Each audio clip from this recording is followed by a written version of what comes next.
네, 목요일 상클라이프 시간입니다. 주말에 볼만한 OTT와 또 영화 이야기 나눠볼 텐데요. 이번 주에 새로 나온 작품들이 준비되어 있습니다. 네. 자, 베테랑 영화 저널리스트 박혜은 더스크린 편집장님 나오셨습니다. 안녕하세요. 안녕하세요. 정은두 기자입니다. 네. 첫 번째 작품 뭔가요?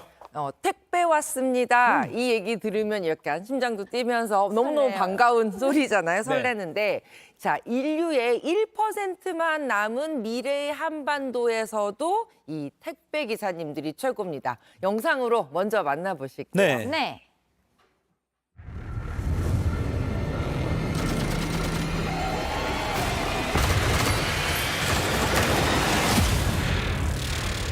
너 뭐야? 택배 기사. 오! 네. 너 뭐야? 택배 기사. 네, 어제 짧게 다루긴 했어요. 김우빈 네. 씨의 그 컴백 소식 다룰 때 했는데 궁금했거든요. 네. 맞아요. 뭔가 택배 기사보다는 흡사 전쟁에 나선 군인 같은 그러니까요. 비장함이 엿보이거든요. 맞습니다. 이 넷플릭스에서 공개한 택배 기사라는 작품인데요. 네. 원작이 웹툰이고요. 보시는 것처럼 SF 배경의 액션 장르입니다. 아주 심각한 대기오염, 환경오염으로 인류의 생존을 택배 기사가 책임지게 된 세상에 대한 이야기예요. 이제는 산소 호흡기 없이는 살 수 없는 2071년의 미래의 한반도가 배경이고요. 김우빈 배우는 전설적인 택배기사 5-8 역할을 맡았습니다. 그런데 이 캐릭터는 뭐냐면 낮에는 사람들에게 정말 필수적인 산소와 생필품을 배달을 하면서 살아있는 사람들의 생존을 도와주는 히어로 같은 인물이고 밤에는 블랙나이트가 되어서 이 황폐화된 세상의 실질적인 지배자 천명그룹, 일종의 빌런이죠. 네. 이 천명그룹이 세운 질서를 바꾸기 위해서 전투를 하는 히어로 같은 인물이고요. 네. 송승헌 배우는 이 산소를 무기로 세상을 지배하려고, 통제하려고 하는 천명그룹의 후계자예요.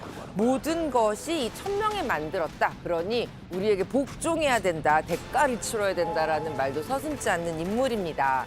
그리고 이솜 배우도 함께 출연을 하는데요. 네. 이번에 일반 구역에서 납치 사건을 파고드는 군 정보 소령을 연기하게 됩니다. 그러니까 지금도 사실 택배 기사님들이 그 실핏줄까지 가정 곳곳에 다 필요한 걸 배달해 주시니까 정말 중요한 역할인데 네. 이 작품에서는 전투를 하는 진짜 히어로네요. 그야말로 히어로죠. 네네. 택배 기사 없이는 살아갈 수 없는 세상이에요. 왜냐하면 그 기후 이변 때문에 도저히 사람들이 낮에는 저렇게 밖에 나갈 수 없는 상황이거든요. 네. 그러니 이 산소와 생필품을 구입하면서 택배 기사님들이 그걸 가져다 주실 때까지 예. 기다릴 수밖에 없죠. 그런데 또 이마저도 산소와 생필품을 살 수 없는 난민들도 존재하는 세상이에요. 이 난민들은 인력 시장을 떠돌거나 또 택배 물품을 노리는 헌터가 되어서 목숨을 이어가는 세상이죠. 그러니 기후위기 때문에 세상이 완벽하게 다른 계급 사회로 바뀐 미래를 보여주는데요. 이 작품 안에서 택배기사는 그야말로 강력한 히어로예요. 아무나 택배기사가 될 수 없습니다. 그래서 격투 이런 그 선발 대회를 통해서 택배기사를 뽑게 되고요. 김우빈 배우가 연기한 5-8을 포함해서 11명의 택배기사들이 이제 낮에는 택배를 지키고 밤에는 블랙나이트로 활동을 하는 미래 시대인 거죠. 또 이 작품 안에서는 난민 출신인 사월이라는 캐릭터가 택배기사가 되기 위해서 이 5-8 김우빈을 찾아가서 훈련받는 이런 액션 영상들도 나오고 있어요. 아주 새로운 액션도 큰 볼거리입니다. 저 너무 기대됩니다. 요즘 OTT 작품들이 여러 회차가 좀 순차적으로 공개가 되는 경우가 많잖아요. 네. 감질맛을 맞아요. 이렇게 느껴가면서 볼 수 있게. 이 작품은 어때요? 택배기사는 총 6개 에피소드로 만들어져 있는데요. 6개 한 번에 공개가 되고요. 아. 전체 쭉 정주행을 하셔도 좀 긴 영화를 본다 정도 생각하시는 러닝타임이기 때문에 몰아보기에 아주 최적화된 작품이 아닐까라는 생각을 합니다. 보통 이렇게 6편 정도 공개가 되면 시즌2 나오는 거 아닌가요? 예. 생각하실 수 있는데 아직 일정이 공개된 바는 없지만 이 기대감과 인지도 생각한다면 시즌2 충분히 노려볼 수 있지 않을까 싶어요. 6부작 딱 좋네요. 이번- 너무 길면 저는 시간 투입이 좀 힘들어서 딱 좋습니다. 자, 다음 작품도 소개해 주시죠. 네, 두 번째로 소개해드릴 작품도 집에서 편안히 보실 수 있는 OTT 시리즈예요. 네. 영상 먼저 보실게요. 제가 선거판 떠난 지 좀 됐잖아요. 그건 이유가 안 되지. 지금도 제니를 찾고 있잖아. 실패도 했었고요. 성공도 했었고. 뭔 문소리 씨. 네. 요즘 좀 자주 뵙는 것 같아요. 네. 맞습니다. 이번에도 선거랑 관련된 작품이에요? 그러니까 마치 그 선거판의 코뿔소를 연상시키는 대사 때문에 또 네. 굉장히 재미있는데요. 이 작품은 레이스라는 작품이에요. 네. 디즈니 플러스 작품이고요. 이번 그 작품에서 문소리 배우는 기업과 싸우는 전사에서 이번엔 기업의 CCO로 변신을 했습니다.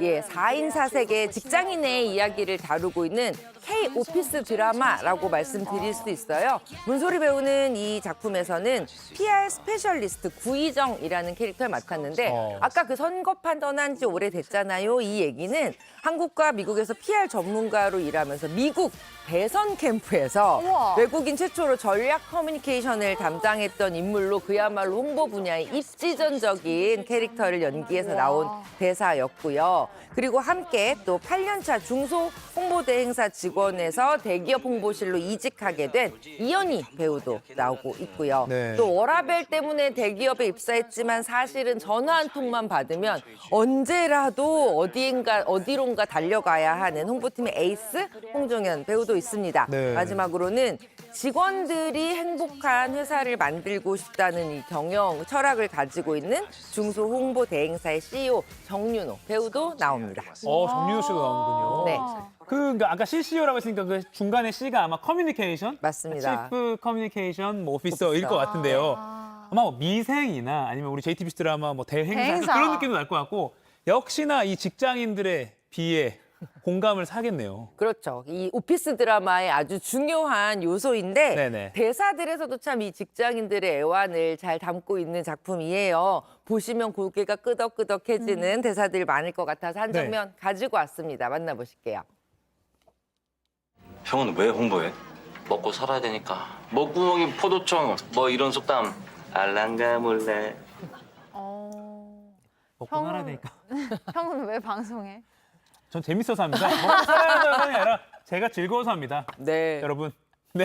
맞습니다. 즐겁기도 하지만 결국은 생계를 위해서 우리가 모두 일을 하잖아요. 예, 예. 홍보라고 하면 굉장히 좀 멋지고 화려한 일 같지만 사실 그 안에 실제 이 K 직장인들의 애환을 담기 위했다라고 이제 이동윤 감독이 얘기를 했는데 네. 그래서 미생이나 나의 아저씨처럼 아주 화려하지 않은 실제적인 그 회사에서 벌어질 수 있는 이야기들을 담는 데 되게 주력했다고 하고요.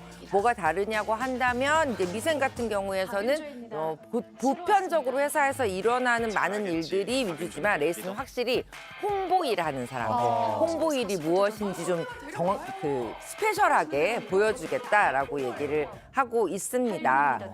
대기업 홍보실에 입사한 주인공 박윤조라는 캐릭터의 이연희 배우가 이 다양한 스캔들을 휘말리게 되면서 벌어지는 이야기를 담고 있고요. 네. 이 작품은 총 12부작으로 만들어졌는데 매주 2편씩 공개가 됩니다. 새로운 오피스물, 특히 홍보실을 배경으로 한 네. 이 오피스물 기대가 되고요. 마지막 작품은 극장에서 만나볼 수 있는 작품이라고요? 네, 맞습니다. 마지막 작품은요, 어제 극장에서 개봉한 영화 토리와 로키타라는 작품이에요. 이 작품은 벨기에의 한 그 도시 보호시설에서 만난 11살 소년 토리, 16살 소녀 로키타의 이야기입니다. 네. 그러니까 아프리카 난민들이 이제 벨기에로 넘어오게 되는데 네. 이 두 소년, 소녀도 그렇게 벨기에에 발을 들이게 돼요. 그런데 동생 토리는 이 난민으로서의 체류 자격을 얻게 돼요. 그런데 네. 누나 로키타는 이 체류 자격을 얻지 못해서 그 체류증, 허가증을 얻기 위해서 고군분투하는데 더 재미있는 사실은 이 두 아이는 사실 피 한 방울도 섞이지 않았다는 거예요. 그럼에도 불구하고 어떤 혈육의 남매보다도 서로를 지키고 위하는 아이들의 우정을 보여주죠. 그러나 그 아이들의 우정을 위협하는 것은 어떻게든 이 아이들 좀 이용하려는 어른들의 세상이라는 내용을 보여주고 있습니다.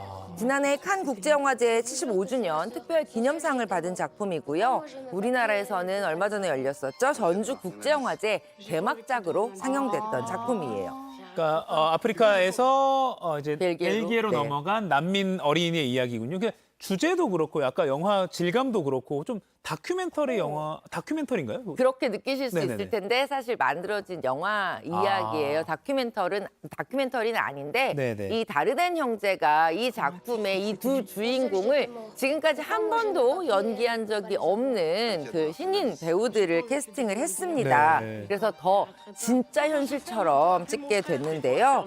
이 토리아 로키타 같은 경우에는 선진국이라고 하는 벨기에로 건너온 아프리카 난민 아이들의 모습을 통해서 우리 사회가 반드시 바라봐야 하는 사회적인 이슈를 정말 가슴 먹먹한 감동의 이야기로 만들어낸 다르덴 형제의 영화입니다.